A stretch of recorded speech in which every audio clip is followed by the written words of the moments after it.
자, 진짜 요즘은 노트북 살 필요가 별로 없는 것 같다는 생각이 좀 듭니다. 이 네. 정도면 뭐 굳이 어차피 요거 또 케이스가 또 있잖아요. 키보드 케이스. 키보드 케이스요? 네, 네. 있으니까 그거 있으면 뭐 굳이 나는 노트북 살 필요가 있나 그러니까요. 하는 생각이 좀 들고요. 물론 내일 모레쯤 LG 그램 또 갖고 나와서 딴소리 할지 모르겠습니다만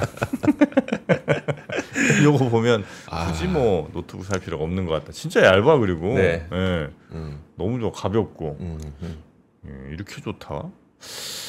하여튼 요 태블릿 한번 필요하신 분들은 가져가시기 바라겠고요. 네. 자, 그럼 이제 우리 시장 이야기, 엔비디아는 좀 많이 시간에서 떨어진 것 같은데 네. 우리 박병창 이사님과 함께 우리 시장 이야기 한번 가보도록 하겠습니다. 어서 오십시오, 이사님. 예, 안녕하십니까. 네, 반갑습니다. 자, 일단 미국 시장 마감부터 살짝 보고 넘어가겠습니다. 네, 0.3, 0.2, 0.2 소폭 상승했습니다. 네. 지금 뭐 오늘 엔비디아 실적 발표가 있었지만은 그거 외에 당분간 이슈가 없죠. 새로운 모멘텀이 좀 없습니다. 네. 그러니까 시장이 뭐 크게 상승도 하락도 하지 않는 그런 상황 속에서 움직이고 있고요. 뭐 정치권 노이즈들 뭐 또는 연준 관련된 노이즈들 뭐 이런 거 갖고만 얘기를 하고 있고요. 특이 사항은 지금 현재 없는 그런 상황입니다. 전반적으로 그런데 호재가 없으면 시장은 횡보하다가 약간 밀리는 경우가 더 많거든요. 네. 근데 그렇지 않은 거 보면은 시장은 금리 인하를 프라이싱 하고 있는 것 같습니다. 반영하고 있는 것 같아요. 그래서 강세 기조는 여전히 유지하고 있는 그런 상황인 거고요. 여기 보면 국제 수익률이 조금씩 매일 빠져요. 보면 네. 그런 거 보면은 금리 인하를 좀 반영하고 있는 게 아닌가 생각을 좀 합니다. 그래서 어제도 특이 사항 없었고요. 엔비디아 실적 발표가 됐습니다. 매출은 전년하고 비교를 하는 겁니다. 300억 전년 동기 300억 달러에서 467억 달러, 56% 증가. EPS는 0.68달러에서 1.05, 이것도 한 50% 넘게 올랐고요. 데이터 센터 매출이 411억 달러인데 이것도 한 전년 동기비 한 50% 이상 늘었거든요. 네. 그런데 예상이 시장에서 413억 달러 정도를 예상했었습니다. 그래서 그거보다는 약간 내려왔어요. 그래서 시간에서 지금 제가 적을 때는 2.3%, 지금 방금 전에 보니까 마이너스 한 3% 정도 네. 하락으로 보여지는데요. 크게 움직임이 있는 것은 아니라고 생각합니다. 엔비디아 올해 굉장히 많이 올랐고요. 그리고 엔비디아 시총이 지금 4.4조 달러가 넘습니다. 네. 2위는 어떨까요? 2위? 2위? 2위 애플인가요? 마이크로소프트. 마소면 4조 안 될 것 같아요. 3.6억 달러. 3.7억 달러. 정말요? 아, 정확하게 맞추네. 애플은요? 애플이요? 네. 애플은 거기서 3.2. 점 예, 2 빼야죠. 네, 3.4억 달러. 3.4. 4조 달러. 3.4조 달러. 아, 그 정도 되거든요. 근데 왜 이걸 제가 말씀을 드리냐면요. 이게 순위가 바뀐 것도 바뀐 거지만 차이가 벌어지죠. 갭이 벌어지네. 엄청나게 벌어지고 있는 거잖아요. 네, 원래 막 진짜 딱 아슬아슬했었는데. 원래 비슷했고 순위도 원래 바뀐 것도 바뀐 네. 거지만 비슷했잖아요. 네. 이 세 개가. 그런데 애플. 지금 애플하고는 1조 달러 차이가 있는 거예요. 애플 안 되는데. 그러니 엔비디아가 얼마나 지금 많이 올랐는가를 알 수 있는 거죠. 그러니까 자꾸만 AI 버블론 얘기 나오고 이런 얘기가 좀 나오고 있는 거고요. 그럼에도 불구하고 월가에서는 지금 타겟 프라이스를 5조 달러 이상으로 보고 있습니다. 네. 그러니까 아무래도 뭐랄까요, 시장의 이런 호황악재에 대해서 아주 크게 반영하는 그런 부분은 좀 아닌 것 같고요. 그런 상황 속에서 뭐 이런 내용들이 나와서 그 동안에 기대감이 좀 있었지 않습니까? 네. 근데 물론 시장 예상치보다 상회하는 매출과 EPS가 발표가 됐는데 전반적으로 기대감이 또 이제 현실화 좀 된 부분이 있지 않습니까? 그래서 일부 뭐 매물 좀 나올 수 있는 거잖아요. 그래서 저는 그 정도 이상은 지금 아닌 것 같아요. 이게 충격적으로 막 악재다 그래서 5% 7% 빠지고 올라가고 네. 이러면 뭔가 해석의 여지가 있는데 그런 정도까지는 좀 아닌 것 같습니다. 그래서 크게 뭐 일시적으로 매물이 좀 있을 수 있겠지만 네. 뭐 크게 흔들림은 없지 않을까라는 생각이 들더라고요. 이게 움직임을 보니까. 그리고 600억 달러의 자사주 매입을 발표를 했습니다. 이렇게 이사회를 했다는 얘기고요. 그래서 전반적으로 엔비디아 실적 발표가 중요한 이슈였는데 이게 물론 뭐 시장이 끝나고 나서 발표가 돼 시간에 빠지고 있고 그래서 미국의 지금 테크 선물은 한 0.4, 0.3 빠지고 있거든요. 네. 그 정도인데 뭐라 그럴까요? 매물이 좀 나올 수 있는 부분이 있지만 전반적으로 크게 어떤 시장의 방향이나 동향이 바뀌는 이런 부분은 좀 아닌 것 같다. 이렇게 지금 흐름을 좀 말씀을 좀 드리겠습니다. 네. 그리고 미국 시장 보면은 이제 이거 지나고 나면 다음 실적 발표까지 또 별게 없어요. 그 사이에 이제 9월에 FOMC 회의 이제 이것만 바라고 가는 거예요. 네. 그런데 그게 이제 금리 인하 기대를 하고 있지 않습니까? 네. 그러니까 시장이 견조한 흐름이 나타나고 있지 않나. 그 정도 생각을 합니다. 어제 우리 시장은 코스피가 0.25% 올랐고요. 코스닥은 0.01% 보합권이었습니다. 시작이 0.2% 시작이었어요. 그리고 빠졌다가 약간 반등해서 하루 종일 이 지수에 있었어요. 그래서 주가의 변동폭이 어저께 상대적으로 굉장히 작은 그런 모습을 좀 나타냈고요. 외국인들이 3일 연속 순매도한 게 이제 특징입니다. 3일 지금 팔면서 2조 가까이 지금 순매도예요. 그래서 이게 지금 바뀌어야 되는 부분이 상당히 중요합니다. 우리 시장에서. 그러면 언제쯤 이게 바뀔 수 있느냐? 네. 이런 부분들을 생각을 좀 해야 되는데 근데 사실 우리가 생각하는 체감보다 외국인들은 훨씬 더 이걸 많이 느끼는 것 같아요. 이 뉴스 먼저 말씀을 좀 드리면요. JP모건에서 보고서 하나가 나왔습니다. 한국의 상법 및 세법 개정으로 행동주의 펀드의 활약이 늘어나고 이들의 표현인 거예요. 이건요. 지주사 할인율이 하락할 전망이다. 할인율이 하락한다는 얘기예요. 그러니까 할인율이 높다는 얘기는 주가가 저평가된다는 네. 얘기고 그런 얘기 표현을 하는 겁니다. 1차, 2차 상법 개정이 있었습니다. 그리고 9월에 자사주 소가 개정안이 대기되어 있고 그리고 배당 소득세율 요게 지금 이제 아직 남아 있는 상황이잖아요.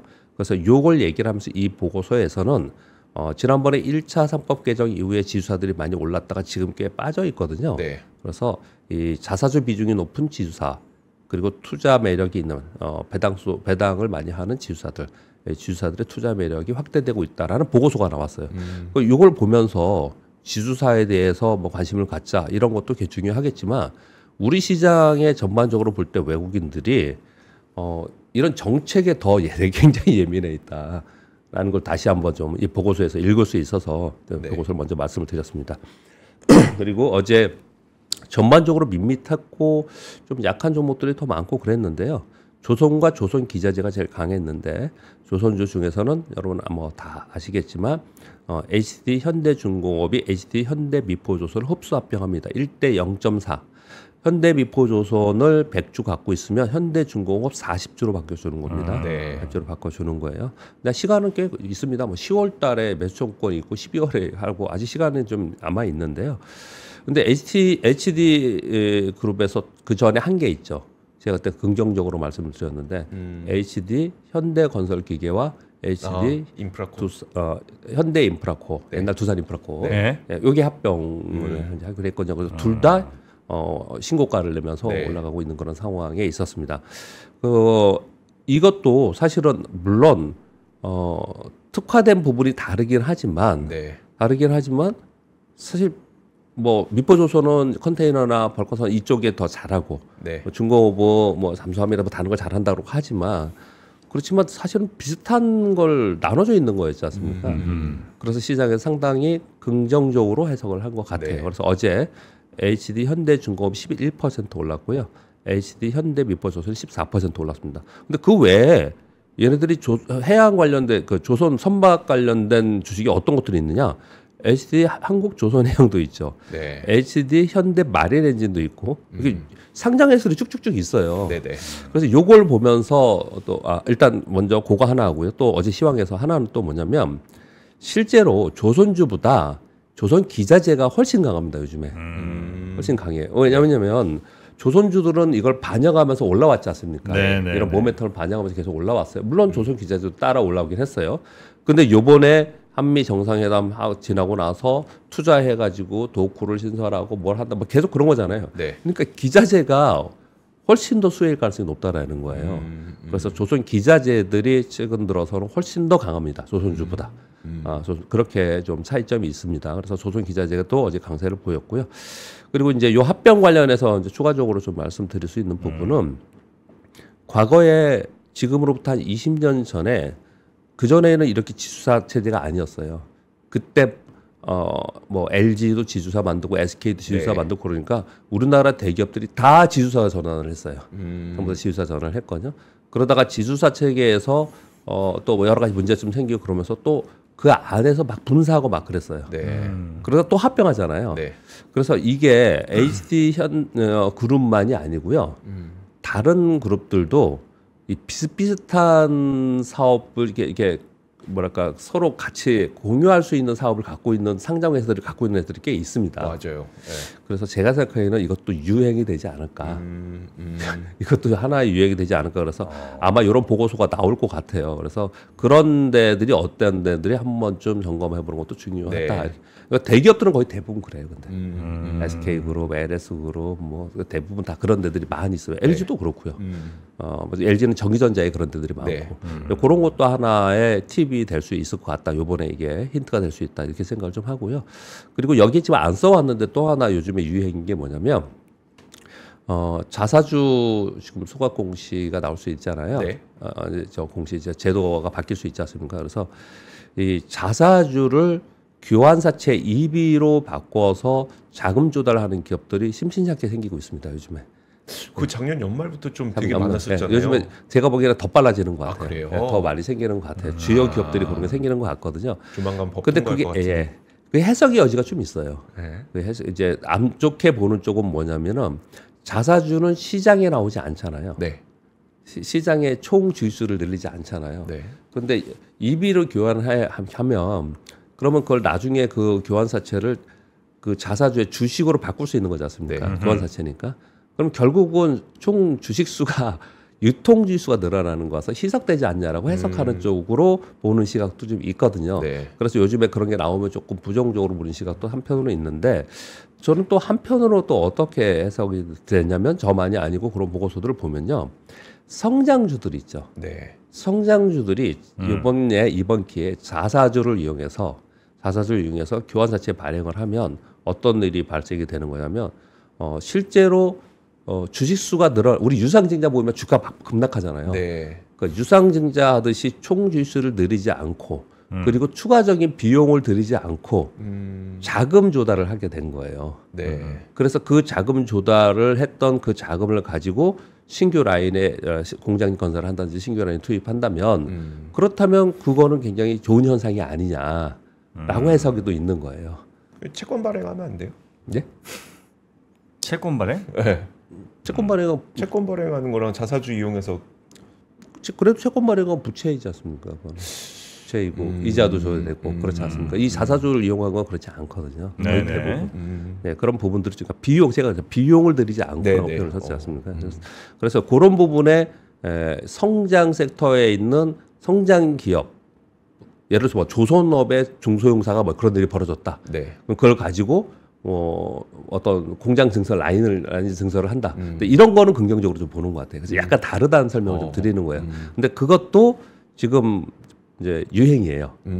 그런 쪽도 유행입니다. 그래서 그런 기업들이 지금 하나 둘씩 나오고 있어서 그것도 내가 가지고 있는 기업들이 그런 개연성이 있을 수 있거든요. 네. 그런 부분도 좀 살펴볼 필요가 있을 것 같습니다.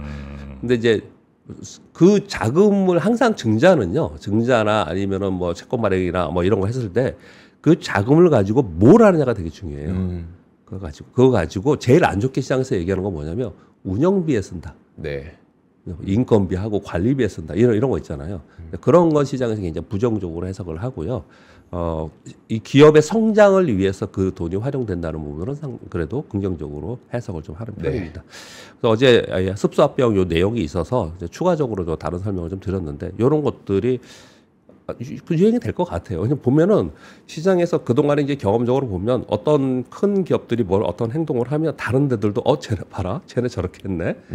그럼 우리도 그런 걸 한번 점검해봐야 이런 일들이 많이 벌어지거든요. 네. 그래서 그런 일이 있지 않을까라고 생각합니다. 어제 시황에서 특징적이었기 때문에 설명을 드렸고요. 어제 코스피가 3,187포인트잖아요. 지금 이번 주가 7주 차입니다. 7주 차 오늘이 목요일이죠. 지금 그러면 이제 거의 뭐 오늘 내일 뜨지 않는 이상 떴다 하더라도 3,200포인트 근처지 않습니까? 그래서 7주 연속 그러니까 거의 2달이에요. 2달 동안 3,200포인트 전후에 우리 시장은 그냥 있는 상황인 거고 네. 그런 상황에 있다 보니 이제 시황 얘기를 말씀을 드리는 겁니다. 새로운 주도주나 새로운 시장을 끌고 가는 주도주가 나타나지 않고 있어요.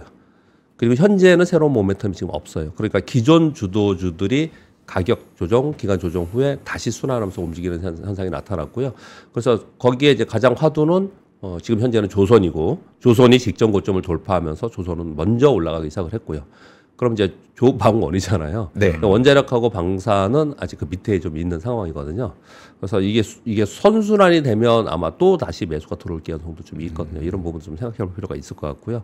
그리고 새로운 주도주가 나오면 수급이 좀 이제 움직이면서 얘들이 좀 약해지고 그러는데 한동안 이들이 조정을 보일 때 반도체하고 2차 전지가 좀 올라왔거든요. 네. 그런데 이제 이쪽에 또 다시 수급이 붙으니까 그쪽이 좀 주춤하는 그런 모습을 나타내고 있는 거예요. 그래서 우리 시장은 섹터별로 순환매가 일어나는 그런 상황인 거고 뭘 기다리냐?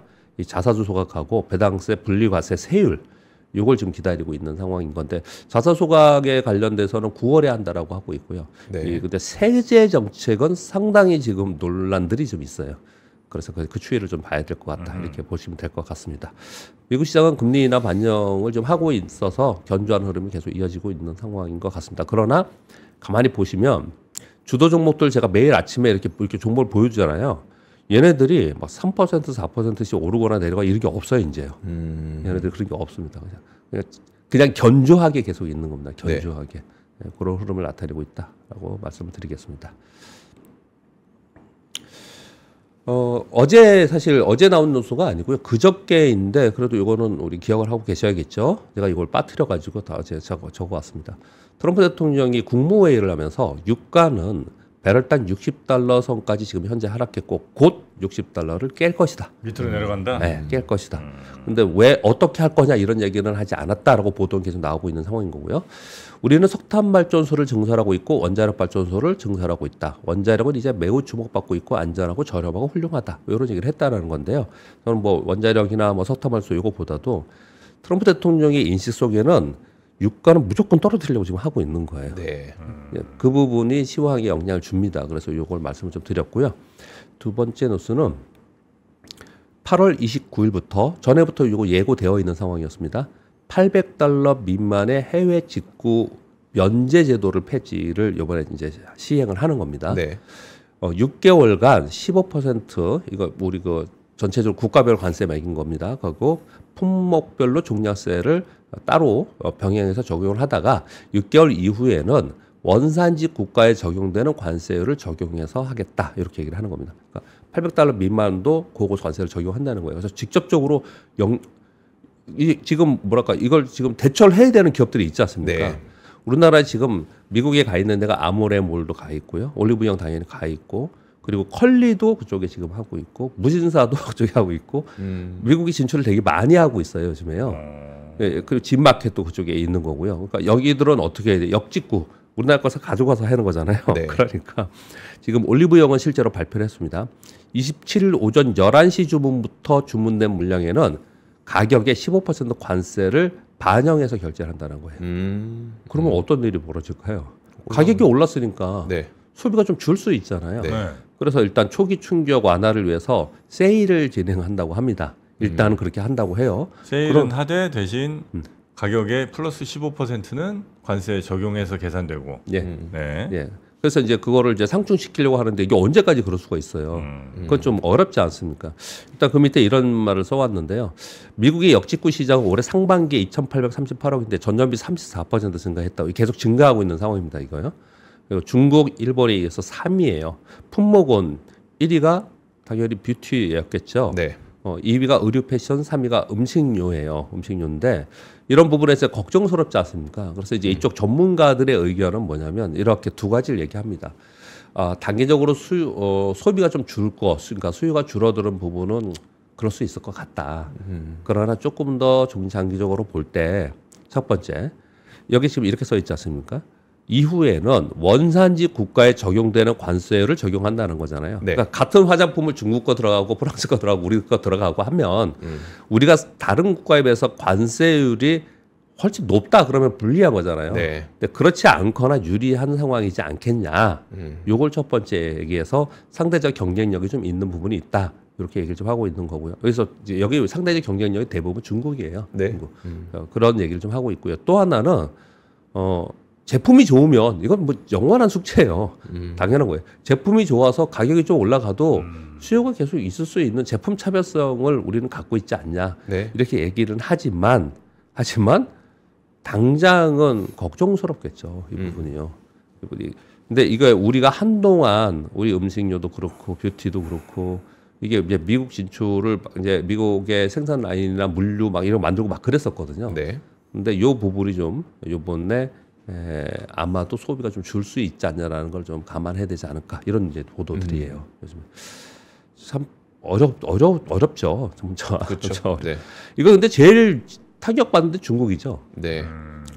중국은 어마어마한 타격일 겁니다. 왜냐면 테무, 신 이런 데들의 그런데요. 네. 그 사업 모델이 네. 무관세 직배송이라고 해서 맞아요. 지금 소액수포 네. 면제가 사업 모델이었습니다. 네. 그걸로 이제 돈 벌었었는데 이제 그거 뭐 하지 말라는 거죠. 그래서 그때 그거 해석하면서 우리한테 기회이다 뭐 이렇게 또 네. 보고서도 나오고 이제 그렇게는 얘기를 하고 있습니다. 그리고 요즘에 뭐 어제 한미 정상회담 이후에 이제 뭐 계속 뉴스가 있었지만 하나그룹에서 이제 어제 오후에 뒤늦게 나온 것 중에 하나가 하나필리조선소에 50억 달러 투자한다는 거. 아까 권 기자님 전해 주시더라고요. 네. 현재 연간 한 척이나 한 척 정도 수준의 선박 능력을 20척까지 확대한다라고 해서 이렇게 하려면 도크도 더 해야 되고 암벽 암벽은 어떤 건지 정확히 모르겠지만 제가 아는 제 친구가 이 도크 설계하는 애가 있는데 걔 한번 물어봐야겠어. 엄청 좋을 것 같아요. 요즘 이런 거 좋아해서 이제 좋아져서 이쪽 업황이 그리고 12만 평의 블록 생산 기지를 추진한다라고 합니다. 그러니 당연히 이 생산하는 저도 그 친구가 딱 생각이 들더라고요. 그러니까 네. 결국은 조선 기자재나 이런 설계 회사 이런 데들이 전반적으로 먼저 좋아지는 거죠. 네. 우리 저거랑 똑같아요. 반도체는. 아. 지금 보면은 어제도 전반적으로 조선 빼놓고 약했는데 애플 관련주가 다 떴습니다. 네. 네. 그러면 애플 내년도에 폴더폰 나온다는 거 아니에요. 근데 폴더폰 관련된 그 후반 기업들이 주가가 벌써 움직이잖아요. 왜냐하면 먼저 그 장비가 들어가야 되니까. 네, 네. 이제 들어가야 되니까 완제품 나오기 전에 이것도 거의 그런 거죠. 조선도. 그래서 조선 기자재가 상대적으로 요번에 이 텀에서는 굉장히 좋지 않을까라는 생각이 많이 듭니다. 이거 보면은 4번 뉴스는 전해드렸고요. 그리고 전력 관련된 뉴스인데요. 하나는 유진증권의 보고서고요. 하나는 이제 뉴스 있었습니다. 부산 백스코에서 에너지 슈퍼위크를 지금 진행을 하고 있는데 여기에서 글로벌 협력 확대를 위해서 교류에서 효율이 높은 직류로 에너지 전환을 모색한다라고 하고 있고요. 에이펙 에너지유 장관회의에서 한전 사장이 교류 DC 비전 발표를 하면서 글로벌 연대 제안을 하겠다 이렇게 얘기를 좀 하고 있어요. 얘는 이 관련된 섹터에 되게 중요해요. 이건 되게 중요합니다. 이거 바꾸는 거거든요. 네. 그래서 AC 교류에서 직류를 바꾸는 소프트웨어 회사도 되게 중요하고요. 이게 되게 중요해요. 이쪽 네. 섹터에서는. 그래서 이런 기업들이 있기 때문에 이런 뉴스를 전해드리는 겁니다. 이렇게 말씀을 좀 드리겠고요. 6번은 보고서인데요. 어떤 거냐면 이제 케이블 있잖아요. 우리 네. 맨날 변압기, 송배전, 네. 전선 이렇게 얘기했잖아요. 근데 거기에 이제 케이블 얘기들이 드디어 이제 많이 나오기 시작했어요. 사실 그 얘기가 계속 있었는데 이제 본격적으로 이런 얘기가 이제 나올 때가 됐다라는 거죠. 왜 그러냐? 전력망 확충 그리고 AI 데이터 센터용 고성능 케이블 수요가 늘 수밖에 없지 않겠냐라는 거예요. 하이퍼스케일러들이 AI 연산 분산 학습으로 전력 네트워크의 케이블 수요가 증가되고 있고 그리고 정부에서도 왜 메타가 전 세계를 지금 해저 케이블로 연결한다고 하고 있지 않습니까? 유럽의 해상 풍력 그리고 국가 간 연결, 미국들은 주별로 엄청나게 멀잖아요. 네. 이런 거나 우리나라의 에너지 고속도로 이거 전부 다 이게 케이블의 대체 또는 수요가 증가하는 요인들이다라고 설명을 하는 거예요. 그리고 통신 사업자들은 광통신 교체가 지금 진행이 되고 있고 이런 걸 보면은 지금 한 전력 기기 쪽만 많이 봤는데 네. 점차로 가면서 전선과 케이블 쪽에도 이 수요로 인해서 성장하는 그런 모멘텀이 오지 않겠냐 이런 보고서예요. 그래서 네. 그냥 참고로 우리가 좀 이런 부분도 살펴볼 필요가 있을 것 같습니다. 그리고 마지막 뉴스인데요. 금융위에서 산업은행법 개정안을 이번에 국회 본회의가 통과되면서 연내 산업은행에서 50조 원 규모의 첨단 전략 산업 기금을 신설한다고 합니다. 연내. 요거 이제 인공지능하고 반도체 첨단 산업을 집중 지원한다고 하는데, 그리고 민간 자금 50조 원을 해서 총 100조 원의 국민 성장 펀드를 조성한다라는 거예요. 이 100조 원을 가지고 뭘 할 거냐? 향후 5년간 인공지능, 반도체, 바이오, 방산, 로봇, 수소, 2차 전지, 디스플레이, 미래차 등의 산업과 연관된 기업에 지원하겠다는 거고, 지원 방식은 항상 하듯이 대출도 있고 보증도 있는데, 이건 뭐 항상 하는 거거든요. 근데 요번에는 지분 투자 또는 간접 투자의 방식도 지금 고려를 좀 하고 있는 것 같아요. 그래서 네. 조금 더 적극적으로 요번에 지원을 하려고 지금 하는 것 같아요. 이거는 산학 연내 지원도 하지만 기업에 지원을 하는 경우가 되게 많거든요. 네. 그래서 이쪽에 계속 추적해서 보시는 분들은 이거 추적해 볼 필요가 있어요. 어떤 기술에 만약에 투자를 한다. 네. 그러면 그 기술을 갖고 있는 기업들이 있어요. 그 기업들. 최근에 보니까 어떤 반도체 하나가 이쪽에 들어가는 기술을 갖고 있는 기업이 있는데 한 2, 3일 동안 한 40% 떴더라고요. 뭐 그런 데들이 발생을 해요. 네. 그래서 이런 뉴스들은 좀 눈여겨볼 필요가 좀 있을 것 같습니다. 어떤 기술에 들어가는지 이게 구체적으로 나오거든요. 이제 점점 네. 이렇게 좀 살펴볼 필요가 있을 것 같습니다. 요런 거 이제 또 발표 나오면 그 중간에서 또 연결 잘 해주는 사람이 또 돈 엄청 버는데. 우리나라 뭐 그런 거 있죠. 그런 얘기 항상 하시네요.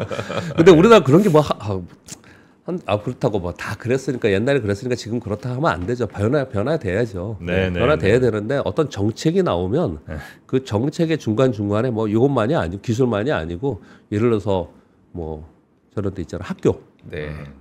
학교를 뭐라 그러죠? 교육 관련된 학교라고 하면 안 되겠네요. 교육 관련된 정책 자금.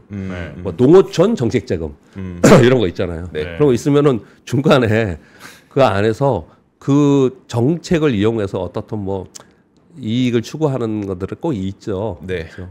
그런 거 하나하나를 세분화할 수 있는 그렇게까지는 못 하나요? 네. 아니 그래서 사실 뭐 그 사람들 다 없앨 수는 없죠. 뭐 일부 포션이 그 비율이 좀 최소화되면 좋겠다. 예, 그 정도 왜냐면 이제 그렇게 힘들게 쫙 모아갖고 뭐 좀 하려고 그러는데 여기저기서 이제 다 빼먹을 생각만 한 놈들이 막 한 절반 가져고 이러면 안 될 거 아니에요. 그러니까 그래도 이제 한 100조쯤 마련했으면 그래도 한 7, 80조 이상은 또 제대로 좀 투자가 좀 돼서 효과를 좀 봤으면 좋겠다 생각이 좀 드는 거죠. 뭐. 네. 맞습니다. 네, 금융위가 100조 원의 국민 성장 펀드를 조성한다는 거. 그래서 이제 원래는 이런 이제 시장에 맡기면 시장이 이제 그 가장 효율적인 방향으로 그 돈이 찾아가니까 이제 그런 부작용은 없는데 또 시장에만 맡길 수는 없는 상황이니까 이제 이렇게 아마 그렇죠. 나라가 좀 나서는 네. 것 같긴 하고요. 자, 하여튼 잘 진행이 되기를 바라면서 박병창 이사님과는 오늘 네. 이 정도 예. 마무리하고요. 내일 아침에 다시 뵙도록 하겠습니다. 고맙습니다. 고맙습니다.